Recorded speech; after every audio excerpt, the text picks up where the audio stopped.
अब ये नया बिल का नाम होगा, इस एक्ट का नाम हो जाएगा उम्मीद। उम्मीद से तो आपका कोई एतराज तो नहीं होना चाहिए। दुनिया का सबसे ज्यादा वक्फ प्रॉपर्टी हिंदुस्तान में है। अगर सही तरीके से वक्फ प्रॉपर्टी को हम डेवलप करेंगे, करोड़ों गरीब मुसलमानों का जिंदगी आबाद हो जाएगा। सर, जो आज हम बिल लेके आया है, एक आप इसको कह सकते हैं नए सवेरा, एक अच्छा सोच के साथ जब हम आए हैं, तो हम बिल का नाम को भी, नाम से तो आपत्ति नहीं होना चाहिए, नाम को हमने अच्छा नाम लेकर के आया है। अब ये नया बिल का नाम होगा, इस एक्ट का नाम हो जाएगा उम्मीद। सर, उम्मीद नाम। अब उम्मीद से तो आपका कोई एतराज तो नहीं होना चाहिए। अब उम्मीद रखने का पीछे कारण है unified Waqf management, empowerment, efficiency and development. अब सर, इसमें यूनिफाइड हम कहां से शुरू किया? पूरा जो व्यवस्था है उसको हमने यूनिफाई किया है। कलेक्टर का रोल से लेकर के सर्वे, रजिस्ट्रेशन, म्यूटेशन, इंक्रोचमेंट और जितना भी जो मैटर है उसको अब पारदर्शिता के साथ जब हमने यूनिफाइड एफर्ट डाला है to overcome the issues which were pending for such a long time, तो इसको हमने यूनिफाइड एफर्ट के साथ में आया है। और एम्पावरमेंट का जब बात होते हैं तो डाइवर्स सोशल ग्रुप जिसको मैंने जिक्र किया है, चाहे वो सुन्नी हो, चाहे शिया हो, चाहे वो आगा खानीस हो, पसमानदा मुस्लिम हो, बैकवर्ड मुस्लिम्स का कोई भी डेफिनेशन में आप देख लीजिए, वुमेन हो और बाकी कोई भी हो, हम चाहते हैं कि सबको डिसीजन मेकिंग का बॉडी में जगह मिलना चाहिए, इसलिए सबको एम्पावरमेंट कर रहे हैं। एफिशिएंसी को हम इंक्रीज करने के लिए टेक्नोलॉजी का इस्तेमाल करने का भरपूर इसमें प्रावधान किया गया है। अब सेंट्रलाइज्ड डेटाबेस होगा, डिजिटल पोर्टल होगा जो हमारा मंत्रालय में होगा, जो सारा स्टेट बोर्ड के साथ में लिंक होगा, लाइव होगा।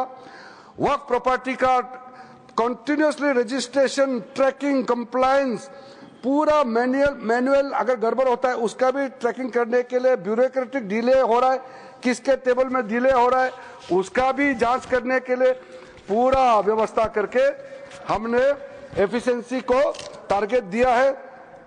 और आखिर में डेवलपमेंट, जो मैंने आपको बताया कितना करोड़ हम इनकम जनरेट कर सकते हैं, इसलिए जो development of the Waqf property को मैं बहुत महत्वपूर्ण मानता हूं। मैंने कल भी इस बात को बताया है कि दुनिया का सबसे ज्यादा वक्फ प्रॉपर्टी हिंदुस्तान में है।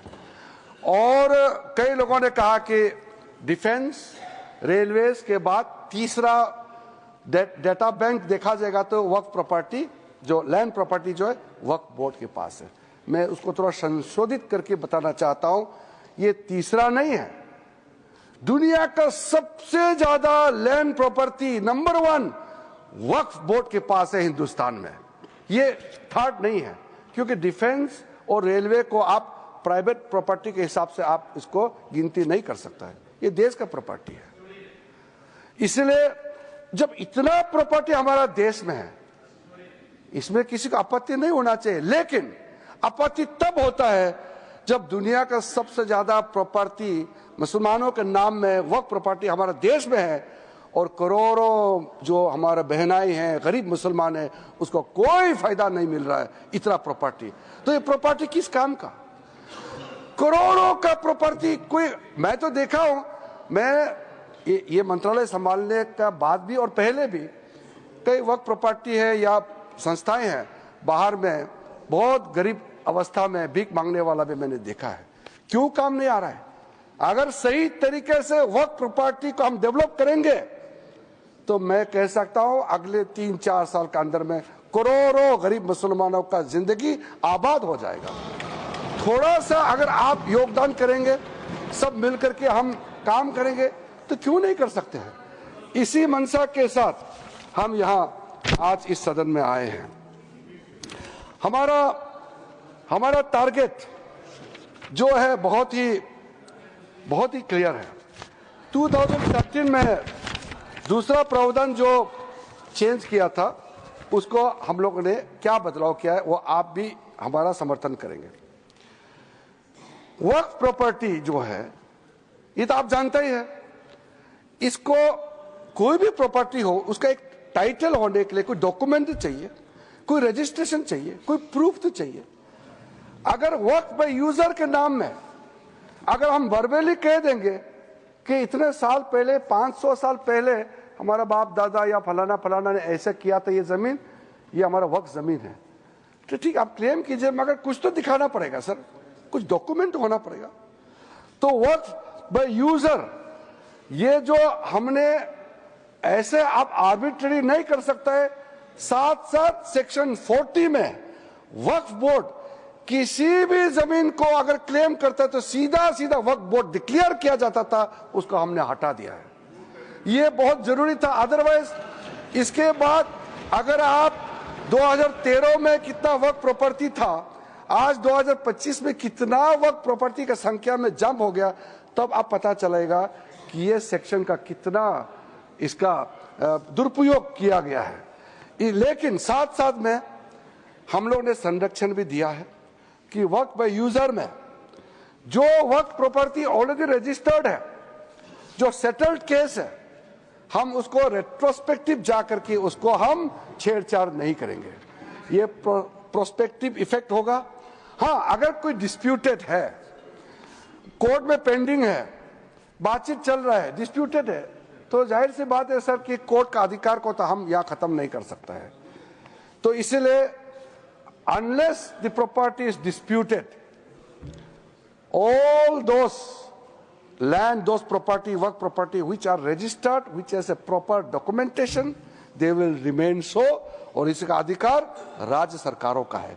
Land is a state subject, तो भारत सरकार, केंद्र सरकार तो कुछ कर नहीं सकता है, वो राज्य सरकार को ही अथॉरिटी दिया है। पैनोरमा ग्रुप, जो सोचता है वो करता है, आपके अपने सपनों का आशियाना। ये लो मुंह मीठा करो, आज मैंने अपना जॉब छोड़ दिया, अब हम पूर्णिया वापस जाएंगे। जॉब छोड़ दिया है? मतलब ये घर कैसे चलेगा, हम करेंगे क्या, और माँ बाबूजी क्या बोलेंगे? इसलिए मैं एक और मिठाई का डब्बा लाया, अपने बिजनेस के लिए लोन अप्रूव हो गया। अरे लोन अप्रूव हो गया वो तो ठीक है, लेकिन पूर्णिया में हम रहेंगे कहाँ? अपना घर भी तो नहीं है वहां। इसलिए तो एक और मिठाई का डब्बा अलग से लाया हूं। हमने पूर्णिया में घर ले लिया है, पूर्णिया के ई होम्स पैनोरमा में। पूर्णिया में पैनोरमा ग्रुप लेकर आए हैं ई होम्स पैनोरमा, बड़ा घर, आलीशान जिंदगी और अत्याधुनिक सुविधाओं के संग। अरे अरे, अब क्यों मुंह मीठा करवा रही हो? क्योंकि हम घर वापसी जो कर रहे हैं। घर वापसी की खुशी पूर्णिया में ई होम्स पैनोरमा के संग। ई Homes Panorama, luxurious lifestyle redefined.